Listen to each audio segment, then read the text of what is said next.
Hello, everybody. Welcome back. Yes, it's me, Ryan John Murphy, Compliance DS at Microsoft. And of course, I'm joined by Nikki. Hey, Nikki. Hi, Ryan. Hi, everyone. I'm Nikki Chappell, Principal Cloud Architect at Cloudway and Microsoft MVP. Welcome, everyone, to our Ignite 2024 special episode. And it's been a fantastic time, I think, for Purview. I think it's the number of announcements in the Purview space and everything to do with kind of data security and compliance has been fantastic this year. Yeah, indeed. A whole 19 announcements were given out on via Ignite, and we're going to go through some of those today. Some of my favorites, some of the most pronounced ones, some of Nikki's favorites, of course. So let's get into it, shall we, Nikki? Let's start off with what I think is the big one, which is data security posture management, which is the old AI hub. So it's now named DSPM for AI. Did you see that announcement, Nikki? I'm sure you did. Yeah, and it was really interesting. I was only at a conference in Norway, literally a few days before, and I did a session on the Purview AI Hub, and we had people coming up to us afterwards and said they didn't even know it was there. And then I had to quickly go and change my slides after the session to say, oh, Microsoft have renamed it to make it clear. But yeah, for me, it's just such a nice way of being able to see what your kind of Gen AI posture is, particularly for people doing business cases. And I think security people that are a little bit, maybe I'm not sure whether we want to do Copilot. Now, Microsoft have been statistics from, I think, their work trend index, was saying something like 76% of people are already using Gen AI tools at work. And if you're not providing Copilot, then they're using third-party products, which are like to be consumer products, which then, consume your data in the large language models. So being able to say, oh, this is what I'm doing in Copilot, but also this is what people are doing in third-party Gen AI apps, I think is a real eye-opener. Yeah, for definite. I think this is a major step forward for Microsoft, and I do know they've been working extremely hard in the background to develop something like this. And as you say, it's not just around M365 Copilot, it's all other Gen AI apps and LLMs and even small language models, if you like. So we at Microsoft, we have a huge list of these particular companies, these Gen AI companies, and what we've done is consolidated them all into our infrastructure. Defender for Cloud Apps. You can even do this now with DSPM and create a DLP policy in the background for endpoint DLP. That's already pre-built in there for you. You simply just need to go in and click it, and it will go off and create all that list within the endpoint DLP global settings, and it's continuously there for you to be proactive with data. Now, the reason why I like this is, as you said, it's those third-party Gen AI apps. You don't know as an organization who's dealing with what most of the time, but with a simple configuration within DSPM now, you can start to monitor that. You can audit that tracking. What we have seen, or I have seen with some of my customers, is people are using those apps in the background without the realization that what they're asking for summarization on or what they're sharing into the app is actually sensitive and IP for the business. So what you can do now is you can say, show me who is copying and pasting from content or emails, whether there's a sensitive information type detected or whether there's a sensitivity label on the document. And then you can be proactive then and say, I'm going to put a DLP policy structure in place to prevent this. All that prior to DSPM would have been a lot of work to go through all the audit logs, Nikki, and your DLP audits, so on and so forth. That's there for you now in a single pane of glass. That splash screen with all of those artifacts on in that overview page is there for you. And the good thing is, in the background, it does a lot of machine learning. So it gives you recommendations as well based on them. Maybe some of the policies that you haven't took, maybe some of the new AI engines that have come out that you're not aware of. It gives you those as well in that pane of glass. I think it's a phenomenal piece of work from Microsoft. Yeah, I like the fact that you've got those one-click policies. So there's a couple of prerequisites. So you've got to put out the Purview extension. So you need to have that so you can track what's happening in the browser of Gen AI apps. But apart from that, it's just click on those policies. So this is endpoint DLP is at E5, so you need obviously those like licensing. But once you've clicked on those policies, initially it's not impacting end users. You're collecting statistics. It's all in the background. We can see, you know, who's going onto those third-party apps and Copilot, who's potentially doing risky business. So you're getting that sense of communication compliance and insider risk management of, you know, this could be a potential, you know, insider behavior, where actually I find to start off with, it's as you mentioned earlier, right? People are totally unaware that these third-party Gen AI apps and the large language models, every time you upload data to share, they're actually consuming that, they're learning that, they're feeding it into that constant engine. Now, you know, I've heard statistics that these large language models have consumed more than 98% of the world's digital content that they can get hold of. Yeah. So it's just basically taking anything and it's learning. And that, you know, if you've shared your IP contact, your NDA, anything else, that then could be reshared to other people without you knowing. So yeah, it's great just to be able to get that visibility. You can then target your user training, and then hopefully that insider risk behavior starts going down, I think, because then you've, you know, effectively informed people and shown them that you should be using Copilot and not these third-party products. Absolutely, I completely agree. And I think it definitely gives you as an organization or an individual a really good thought out policies and procedures for responsible AI. You can really go to town on this. And you mentioned sharing that, Nikki. One of the other predefined templates is an oversharing report.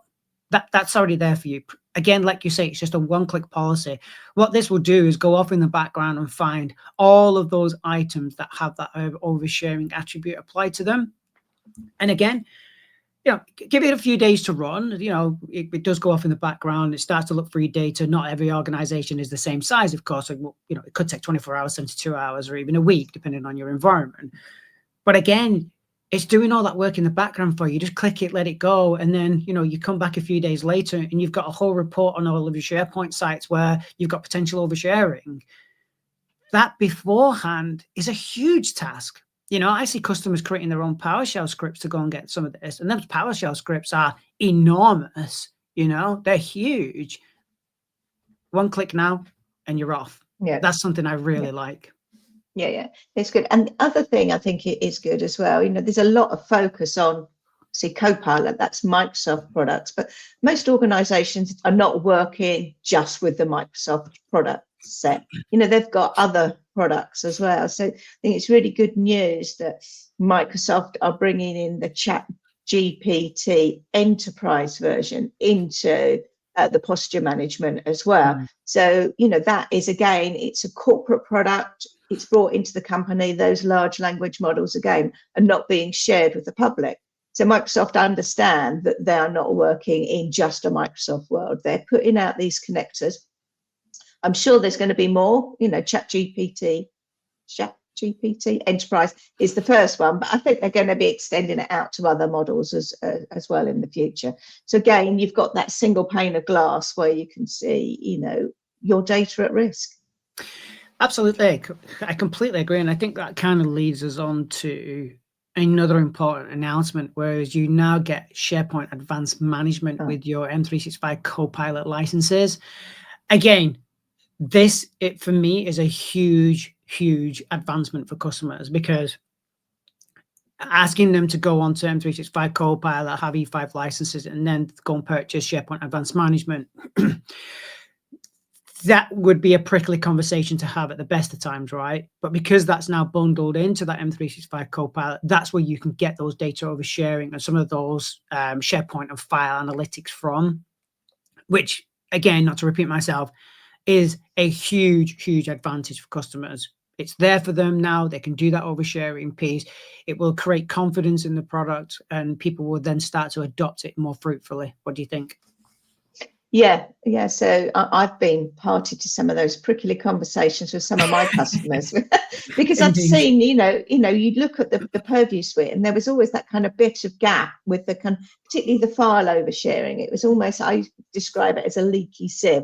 We can put controls, around the workspace levels, and we can put the sensitivity on, but you don't really get that visibility of who's been actually sharing those files. So being able to get those reports now. So rather than just saying, oh, you've got 50 members in the team, you've got 50 members in the team, but actually your unique file sharing links could be thousands. And you can then see the risk of, is it anyone in the organization? Is it what type of sharing links? You can see what type of sensitive data. Again, these are really, really comprehensive reports that would have taken you absolutely ages if you tried to create them yourself. Yeah. Plus, you've got controls there. So you've got the ability to say, actually, I don't want that ad hoc file sharing, and stop the leaky sieve. You can say, actually, you can only share the SharePoint site with members of the group. So for a team, for example, that's already got the Microsoft group with it, it's one tick in the box, and that will stop people sharing any files to anybody that's outside of that group. And the best thing about it, all of the historical links, they're all revoked. So immediately you've stopped that leaky sieve scenario. So for me, once you've identified what's your most sensitive kind of SharePoint site, so you think of it like a pyramid, really. Yeah. You look for your the biggest sites at risk, and then you can actually put those controls in it, and you've then got confidence that your content hasn't been shared outside of the group membership. I love it. Let's stick with files then and sensitivity and move on to another announcement, DLP for M365 Copilot. Again, I think this is a great step forward. Excuse me. So this feature allows admins to configure DLP policies to prevent Copilot from processing files based on their sensitivity labels. Okay, so let's say, for example, you have a bunch of files that are top secret, highly classified, whatever your most severe label is, you can now remove them away from Copilot, so Copilot doesn't go reason over that data, simply with a DLP policy. This is starting to appear in people's tenants now. This is being rolled out now. I haven't had the opportunity yet to test it. Have you, Nikki? But even so, is it a good idea? No, I've looked at the controls, and it's just the same as setting up any other kind of DLP policy. You go in, you select your sensitivity label, and then rather than say I want to kind of block sharing outside of the organization, you're stopping sharing with Copilot. And the good thing about this is you're not inhibiting the user experience. So previously there was kind of the restricted, you could restrict, couldn't you, SharePoint sites from being visible from Copilot, but then that was stopping the search experience. So that had an impact on end users and other capabilities. Now we're saying we're just stopping Copilot. So, if you're a member of the site and you've got, legitimate access, you can still work on that document, but you can't actually use that document as either a source, so you can't have it as here's the file as a reference source, or it can't be used in any responses or any references by Copilot. It'll come up with a message to say, I can see this file, but I cannot reason over it because it's being secured.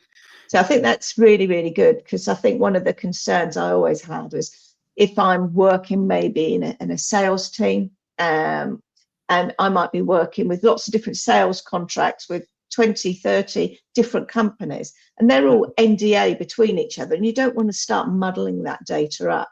Now you can actually say, actually, this is NDA material. I don't want Copilot to be able to say, I'm creating a new sales document. Go and take all of the other customers' information, because see, that's proprietary to them. Yeah, I mean, as soon as this was announced, I often do an Ignite post-Ignite session for all my customers, so they're aware of what's coming down the line. And as soon as I mentioned this, I had a plethora of emails and messages, Teams messages, come back to me and say, we want to use this for top secret, Ryan. We want to use this for personal labels, because some countries around the world, if it's labeled as personal, German workers' councils, for example, if they can label their data as personal, then Copilot's not reasoning over that data. And more recently, even just this morning, I had a customer reach out and say, we would love to do this for all our mergers and acquisition documentation, just to stop Copilot reasoning over it. So if you're thinking about where would this play into more of a better understanding or a better role requirements for your organization, it's not just about your top sensitive labels, it's about those other plays as well, like personal, mergers and acquisitions, board members, and so on and so forth. So again, I think this is a really, really good introduction. Anything from your side? What's on your list, Nikki? Just trying to think. Well, for me, retention. So this is kind of one of the areas that people I don't think use as much, but traditionally, or up until now, the Copilot interactions, the retention policy was linked in with the Teams chats, a retention policy. So I find for a lot of customers, they did actually use retention on Teams chats to get rid of the noise, because obviously, so that companies had retention policies, maybe, I don't know, 30 days, 60 days, some of them even have them as a week, because they think, this is just transient information, we don't want to keep it. But then having the Copilot interactions in there at the same time, they were losing those. So now you've got the ability to create separate policies. So you can now create a separate policy for Copilot interactions, and you can create a separate policy for third-party Gen A interaction. So that is if you're using the ChatGPT Enterprise connector to bring that data in. So you've now got 2 more retention policies. I have tested those out because I'm working with a customer on those. And when you do the policies via PowerShell, there's actually 2 retention policy typed commandlets. One is retention, I think, like retention policy, and the other one is app retention policy. And these come under the app retention policies one. So that caught me out initially, because I was trying to find it and I thought, why is it not there when I'm trying to get all of the rules out? So that's a good one. So people who have set your policies, you may want to go in there and reconfigure them and proactively set something for Copilot. There's a blog in there somewhere, Nikki, for you on the M365 Copilot stuff, because a lot of people don't know about that app retention policy commandlet. A lot of people will struggle to try and get the, let's say, standard retention policy set up for stuff like M365 Copilot. I think that works with Teams as well in the background, if memory serves me right. I think that's also a Team string as well. Forgive me if it's not, but there's definitely something out there that uses that same PowerShell commandlet. So a blog from yourself, I'm sure will go down well in the community, Nikki. Yeah. I did post it out, just like a little short thing, because I thought, that caught me out. I couldn't find it, and then I thought, I need to use the other commandlet. So you've got to think about both of them. Indeed. Anything else on your side? Did you talk about Viva Insights? Was anything from? So one of the things that you also get with your Copilot license is you get some of the functionality from Viva Insights, and that allows you to do a nice deep dive analysis of what's happening with your Copilot adoption.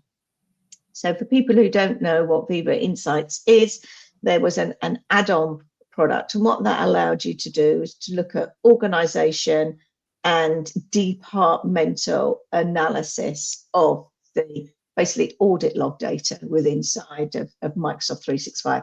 People have probably seen like Viva Insights, the personal one that you get for your productivity of the day, that is looking just at yourselves. But you can look at departmental type of information, and where this is really good and why this works quite nicely and get buy-in from Workers' Council is it is anonymized and it is at a department level, so kind of minimum counts at 10, so you shouldn't be able to personally identify anyone. But a lot of Copilot and the ways of working are actually down to how people use Microsoft 365. And it's kind of the user adoption and training. So you can see, well, are people using the tools in the right way? And then how are they using Copilot? So you can now drill down and say, here's my Copilot adoption. So you can determine value for money for your licenses, but you can see it by department as well. So that's quite a nice little one kind of for your kind of Copilot business case, making sure people work as expected. Awesome. Just want to flip back to DLP, but in this instance, we're going to stick with, we're going to move on to, Security Copilot for DLP.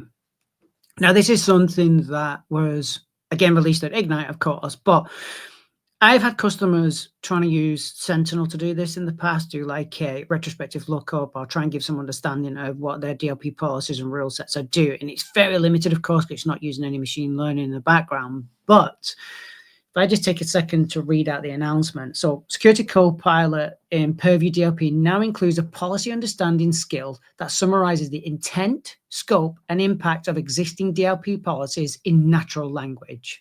This helps data security admins quickly identify and address protection gaps.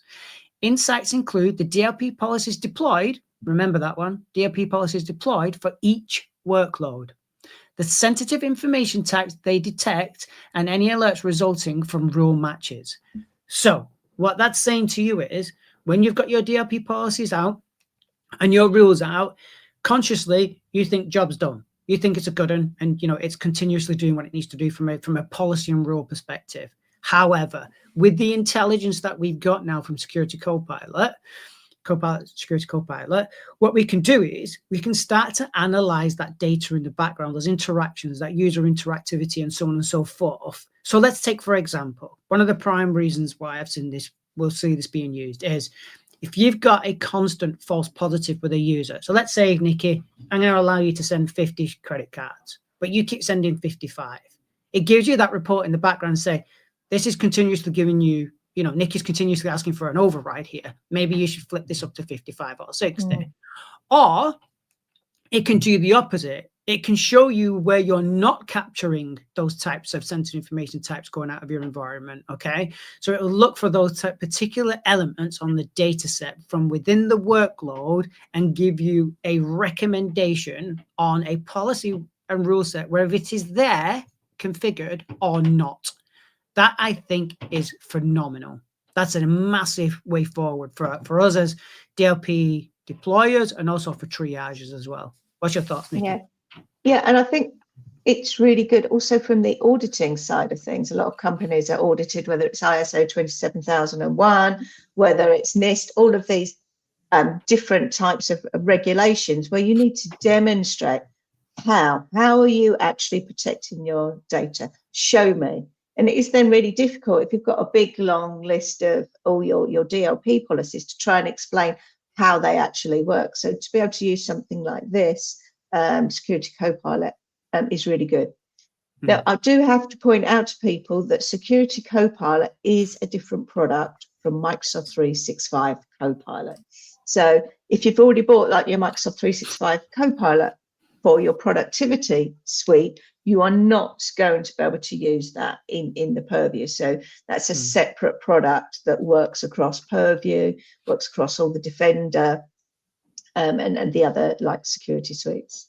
Yes, and I think, and I will confirm this, but I think if you do have Security Copilot, you do need the Purview prompt book catalog to run this. So it's an additional connector. I don't think it's an additional cost. I think if you've got Copilot Security and you've got the units in the background to use Copilot Security, then you're good to go. Now, lastly, from my side, just moving away from Copilot, not entirely, just slightly, is obviously there was an announcement around e-discovery. So we now have a new intuitive UX that is being rolled out at the moment.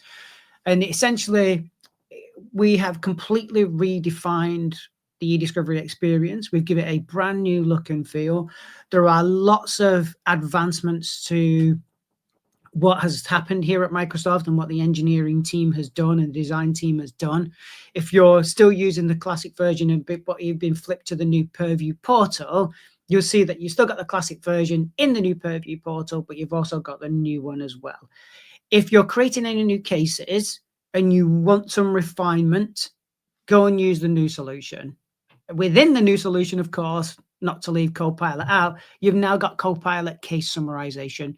So essentially, Copilot will just look at that case, that review set. You can click on it and it'll give you a summarization of what is in that review set from a documentation perspective and so on and so forth. For me, again, another great addition to eDiscovery, but I do think the new eDiscovery solution is a major step forward. Have you used it yet, Nikki? Yes, I have. Yes, I do find it easier in some sense, because previously you had content search, you had eDiscovery Standard, and you had eDiscovery Premium. And they were three different options within the classic portal. And you couldn't see kind of that overall view. Now, if you go in and you use the new experience, when you go in there, you see all of those cases. You've got that single pane of glass. Now, obviously that's subject to your permissions. See, I'm thinking about like the eDiscovery administrator role that has that holistic view. You can go in and see things. So you don't lose visibility of your historical content. It is all available in that new search portal. So for me, it's just a little bit easier. There's a little bit less steps. You know, if you are in that space, take time to have a look at it and get familiar with it. Because the processing steps are slightly different from before. I think it's easier, but it does take a little bit of time. All these changes do, just to make sure you're familiar with it. Of course, of course. And I think that's it from my side. I know we'll share the announcement blogs in the bio of the YouTube channel and of course on Spotify. And you also have the book of Ignite Book of News, don't you, Nikki? The link there, we can share that also. But I think to recap, I think my major announcement, the one that I was most excited about, I should say, is the DSPM, is the Purview Data Security Posture Management. I think the Purview AI team has done a phenomenal job here of giving you as much analytics and reporting and as much pre-configured templates as they possibly could to make your life easier with a simple click of a button. What do you think, Nikki? Yeah, I think that, and my other favourite is the SharePoint Advanced Management. It was always difficult going back to customers when I focus on that data security and compliance. So actually, if you really want to control your data, it's not just Purview. You need Purview and the SharePoint Advanced Management. Oh, that's going to cost you another $3 per user. Now that it's part of that, I'm saying to everyone, this is going to be amazing when it rolls out. I think it's early next year. You'll be able to see the licenses. It is perfect. SharePoint Advanced Management and Purview coming together really makes sure that the oversharing risks are minimized. Absolutely. Well, I think that's it from my side. I think that's from your side, right, Nikki? Yeah. Everything. Cool. Well, thanks again for joining us. If we don't see you or speak to you beforehand, have a great Christmas, enjoy the holidays, have a good new year, and so on and so forth. But thanks for joining us once again. Really appreciate it. Bye. See you later. Bye for now. See you later. Bye.